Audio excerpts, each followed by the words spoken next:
The conflict between Israel and Iran is often described as a shadow war. It's a confrontation without a conventional battlefield, fought through proxy groups, cyber attacks, targeted strikes, and diplomatic pressure. This is not a typical war with declared battlefields. It's a conflict shaped by suspicion, ideology, and regional power struggles. Iran views Israel as a threat to the region and to the Palestinian cause. Israel sees Iran as a danger to its security, especially because of Iran's support for its nuclear ambitions. Most civilians in both countries have no control over these dynamics. They don't vote for wars, they don't shape foreign policy, and they rarely get the full story. Yet they are the ones most affected.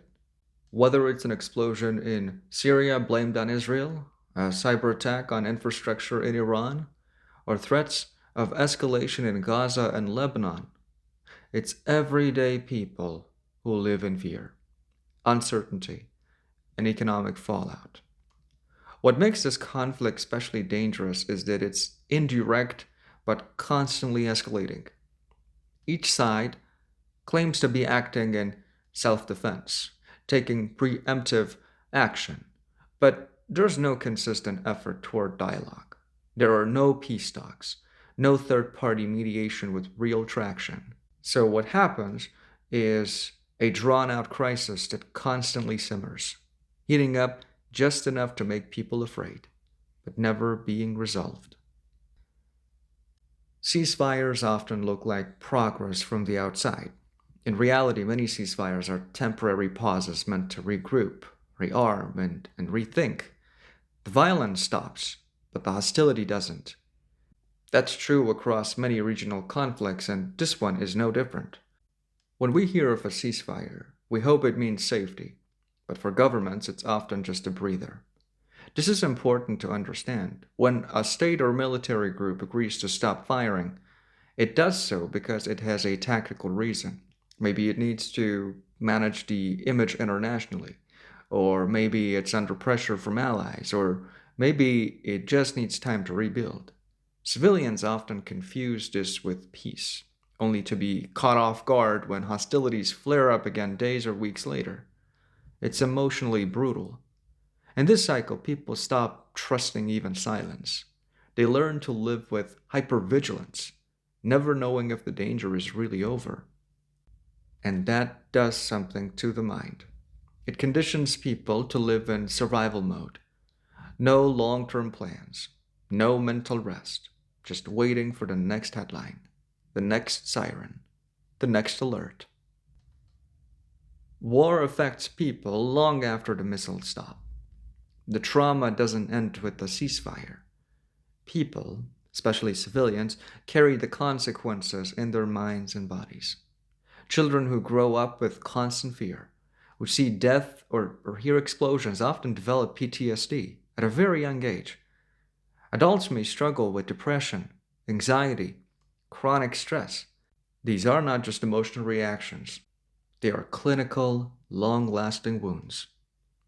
In conflict zones or states under tension, this becomes a generational issue. Mental health services are often limited, and even when help is available, there is stigma. People suffer quietly. They suppress their fear, their grief, and their anger. The stress gets passed down through behaviors, beliefs, and parenting styles. War rewires societies, even the ones not directly under attack. What makes it worse is the feeling of powerlessness. Civilians in these situations can't vote out generals. They can't stop military decisions. They can't evacuate easily. They are trapped economically, politically, and emotionally. And this creates a dangerous disconnect. Governments decide, but civilians pay the price. And the longer it goes on, the deeper the psychological damage becomes. No matter where it is, state level conflicts rarely punish the people in power. They punish regular people: students, workers, teachers, parents, the ones who didn't even start the conflict and can't end it. In fact, governments sometimes count on civilian pain to send a message, hoping it puts pressure on the enemy. This tactic has been used in war for decades. We see civilian areas targeted. We see blockades, sanctions, and seizures that hit food, medicine, and electricity. All of these affect people more than the political elites. There's no fair fight here. Just policies made at the top that hit the bottom the hardest. And in many countries, even speaking about this openly puts people at risk. So people are silenced on top of being traumatized. This is the real cost of war. Not just the bloodshed, but the normalization of cruelty. The world watches people suffer, and over time it stops reacting. Pain becomes routine. Victims become statistics. When that happens, it becomes harder and harder for people to hold on to their humanity, especially when they feel forgotten by the world and unheard in their own country. There's a myth that some conflicts can be solved through diplomacy. That's false. What's true is that real dialogue takes time, patience, and political courage. The absence of dialogue between Iran and Israel doesn't mean it's impossible. It means that those with power haven't invested in the hard work of listening. They've chosen ideology over human lives. Some might say, but these governments are too far apart. Okay, yeah, maybe, but even during the Cold War, when the US and the Soviet Union had nuclear weapons pointed at each other, they still opened back channels and talked. It's not idealism, it's survival. And more importantly, it's moral responsibility. Because if leaders won't speak, the suffering doesn't stop, it spreads. In the meantime, the responsibility often shifts to people, educators, journalists, artists, and citizens who keep the conversation alive across borders, despite fear, despite censorship. That's why this podcast exists. Not to take sides, not to inflame hatred, but to ask honest questions. What are we doing to each other? And how long can people endure wars they can't start? Let's be direct for a moment. If you're living in a place far from the front lines, where the only siren you hear is on your phone when it needs charging, you might want to pause before you comment on these conflicts like you're part of them. No, seriously, what gives you the right, the moral authority, to label an entire nation as evil, defend one government blindly, or reduce a war to your favorite political narrative? What happens here is not an X debate. It's not a football match. It's real suffering. And too often, people from the US, the UK, and other so called developed countries sit in air conditioned rooms watching bombs fall on families like it's a breaking news story to comment on. They repost, argue, and moralize, but they don't feel the fear. They don't live with the consequences. And they never seem to ask, what if this was me? What if it was my street, my hospital, my home? When was the last time your country was sanctioned into poverty?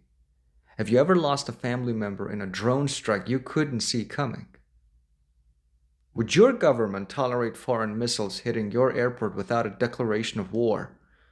Do you even know what the word proxy war means when it's not just in a think tank article? I don't want to name countries, but if you're a citizen of the world, where was your outrage when Iran was invaded by Iraq for 8 years? When Afghanistan was turned into a graveyard of promises? When your taxes paid for weapons now used against civilians across the globe? You don't get to moralize about peace when your country exports war. And if you think you're defending democracy while cheering for violence, you've confused your values with your bias. This isn't about taking sides. It's about acknowledging that people, real human beings, people who live outside your countries and are still people, are being crushed between powers far bigger than them. And your armchair analysis, based on lack of information, historical education, and after a couple of beers or wine, is not helping. In fact, it's part of the noise that buries the truth. So maybe before you post your next hot take on the Middle East, Ask yourself, am I speaking to understand or just to be seen? Because if it's the latter, you're not helping anyone. You're just another voice in the swamp, loud, useless, and safe. Whatever your religion and whatever you believe in, you are first and foremost human.